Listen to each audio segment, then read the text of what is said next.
감정이라는 얘기를 계속 하고 있는데요. 이 감정이라는 거는요. 뭔가 나에게 내가 무엇을 원하는 것인지를 알아차리게 해주는 어떤 역할을 한다라는 겁니다. 혹시 감정에 입이 있다면 그 감정은 우리에게 무슨 말을 할까요? 감정은요, 내가 원하는 것이 무엇인지 내 욕구를 알아차리게 하는 기능이 있어요. 나래처럼 남자친구의 관계에서 계속해서 비참함을 느끼고 화가 나기도 하고 무력해지고 이런 감정이 자주 계속 찾아왔다면요, 그 감정은 나래에게 뭔가의 어떤 욕구를 알려주고 있는다라는 거죠.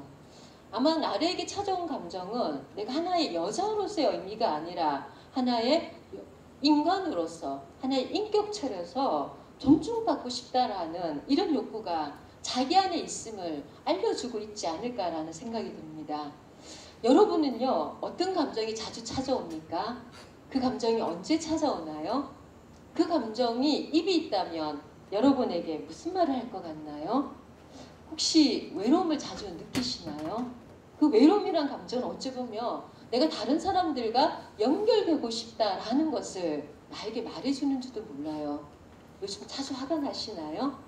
그렇다면 그 감정은 내가 이 상황을 뭔가 변화시키고 싶다라는 강한 열망들을 나에게 알려주는지도 몰라요. 뭔가 불안하신가요? 아마 지금의 상태에 머물지 않고 더 멋진, 더 괜찮은 내가 되고 싶다라는 것을 그 감정이 말해주고 있는 건 아닐까요? 세 번째로 좀 살펴봤으면 하는 거는요. 그 감정을 우리가 건강하게 한번 표현해 보자라는 겁니다. 다혜는 남자친구와의 관계에서 계속해서 느껴는 그 감정을 통해서 내가 인격체로서 한 인간으로서 존중받고 싶다. 누구네가 설정해놓은 여자다움에 맞는 기준이 아니라 하나의 인간으로서 존중받고 싶다라는 그런 욕구가 있다라는 걸 알게 되었던 겁니다. 그래서 그 욕구를 좀 해결하고 싶었던 거죠. 우리가 욕구를 해결하는 방법 참 많은데요. 제가 이 시간에 나누고 싶은 건요. 그 욕구를 건강하게 한번 표현해 보자라는 겁니다. 제가 건강하게라는 말에 좀 액센트를 두고 얘기를 하고 있는데요. 그럼 건강하게 내 욕구를 표현한다는 게 뭐냐라는 겁니다. 제가 나의 입장이 되어서 남자친구에게 자신의 어떤 감정이 알려다준 어떤 그 욕구를 한번 문장으로 만들어 보면 이렇게 한번 만들어 볼 수 있을 것 같아요. 나는 네가 참 좋아. 그리고 네랑 오랫동안 사귀고 싶어. 하지만 네가 만든 그 여성성을 나에게 강요할 때마다 나는 되게 비참함을 느끼기도 하고 화가 나기도 해. 나는 네 여자가 아니라 하나의 인간으로 하나의 인격체로서 너에게 존중받고 싶어.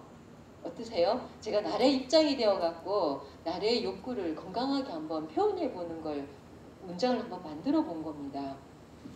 보통 사람들은요, 자신의 감정을 상대방에 표현하면 상대방이 반성을 한다든지 행동을 변화시킨다든지 아니면 상황이 바뀔 거라고 기대를 하게 됩니다.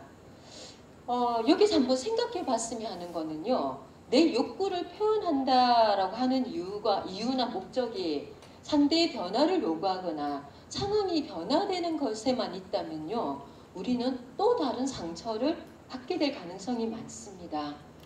내 욕구를 건강하게 표현을 한다라는 건요, 나의 감정과 욕구를 있는 그대로 전달하는 것을 말하는 겁니다. 근데 여기서 조심해야 될 것은요, 내 감정을 표현할 때 다른 사람을 강요하거나 다른 사람에게 뭔가를 요구하지는 않아야 한다는 겁니다. 내 말을 듣고 타인이 변화되고 상황이 변화된다면 너무너무 좋지요. 하지만 타인이 변화할 것인가 말 것인가는 내 몫이 아니라 실은 타인의 몫일 수도 있다는 겁니다. 내 감정을 진실되게 표현하는 것은 나의 영역이지만 내 말을 듣고 변할 것인가 말 것인가를 결정하는 것은 상대의 영역이고 상대의 선택이라는 겁니다. 그래서 내 감정을 전달해서 상대가 변화된다면 너무너무 좋겠지만 상대가 변화되지 않는다고 해서 상황이 나아지지 않는다고 해서 내 마음이 내 욕구가 무가치하다든지 존중받을 가치가 없다라는 얘기는 아니라는 겁니다. 상대방이 인정을 하든 상황이 변하든 아니든 간에요. 내 감정과 욕구는요. 그 자체로 가치 있고 충분히 존중받을 만한 이유가 있다라는 겁니다. 마지막 이야기를 좀 하고 싶은데요. 우리가 어떤 상처나 마음을 돌보는 네 번째 방법은요. 자신을 늘그러운 마음으로 격려해 주자라는 겁니다. 나래는 상담 중에 결국 남자친구랑 헤어졌습니다. 남자친구랑 좋은 관계를 유지하고 싶었기 때문에 이 헤어짐이 나래에겐 참 많이 힘들었고 슬펐습니다. 그래서 상담 중에 참 많이 울기도 했었습니다. 하지만 시간이 조금 지나면서 나래는 그런 자신을 참 많이 안타깝게 여겼고요. 시간이 조금씩 지나면서 이별이란 현실을 받아들이게 되더라고요. 그리고 이 이별이란 현실 속에서 그 상황을 잘 견디고 있는 자신을 조금씩 다독거려 주었습니다.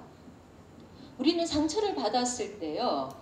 어떤 걸 원하냐면 아무 이유를 묻지 않고 무조건적으로 내 편이 되어갖고 나를 인정해주고 격려해주는 사람을 찾게 됩니다. 혹시 여러분은 여러분 주변에 내가 속상한 마음을 얘기하고자 할 때 묻지도 않고 따지지도 않고 무조건 내 편이 되어갖고 나를 격려해주는 사람이 단 한 사람이라도 있을까요? 아마 그렇다면 인생을 정말 잘 사신 겁니다. 그 진짜 행복한 사람인 겁니다. 힘들 때 우리는 참 누군가로부터 지지를 받고 싶고 위로를 받고 싶죠. 여기서 하나 좀 여쭤보고 싶습니다. 힘들 때 상대방한테 어떤 위로의 말을 듣고 싶어요? 어떤 지지의 말을 듣고 싶나요? 엉뚱한 이야기를 한번 해보려고 하는데요. 내가 상대로부터 듣고 싶었던 그 말을 내가 나 자신에게 해주면 어떨까요? 내가 다른 사람으로 위로받고 싶었던 그 위로를 내가 먼저 내 자신에게 해주면 어떨까요? 실은 우리는 매일 너무 힘겨운 삶을 살고 있고 오늘 여기 앉아 계시는 대부분의 이렇게 계시는 분들은 오늘 하루 묵묵하게 이 상황을 견디고 살고 있는 분들입니다.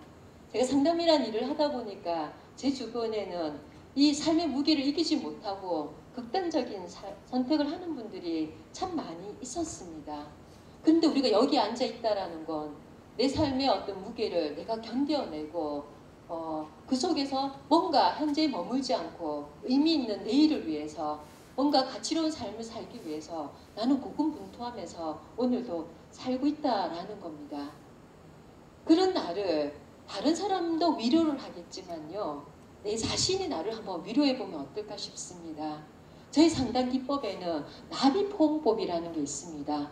너무 많이 불안해하고 너무 힘들어하는 내담자들에게 이렇게 이 나비 모양으로 해서 자신을 아주 10초, 20초 동안 포다 거리게 하는 상담의 기법이 있습니다. 한번 여러분 자신에게 오늘 늦게까지 불금임에도 불구하고 이 자리에 앉아서 좀 더 뭔가 차별적인 이 세상에 대해서 내가 조금이라도 일임하겠다고 앉아있는 자신에 대해서 그리고 오늘을 묵묵히 살아온 자신에 대해서 한번 이렇게 토닥여 보면 어떨까요? 토닥이면서 자신에게 어떤 말을 해주고 싶습니까? 저는 저 자신에게 지금 이대로 참 좋아. 정말 괜찮아 라는 말을 저는 이 시간 저에게 해주고 싶습니다. 그리고 그 말을요, 여러분에게도 같이 해주고 싶습니다. 여러분은 지금 이대로도 충분히 좋습니다. 네. 이제 이것으로 우리의 마음, 상처나 마음을 어떻게 돌볼 것인가에 대한 강연을 마치도록 하겠습니다. 고맙습니다.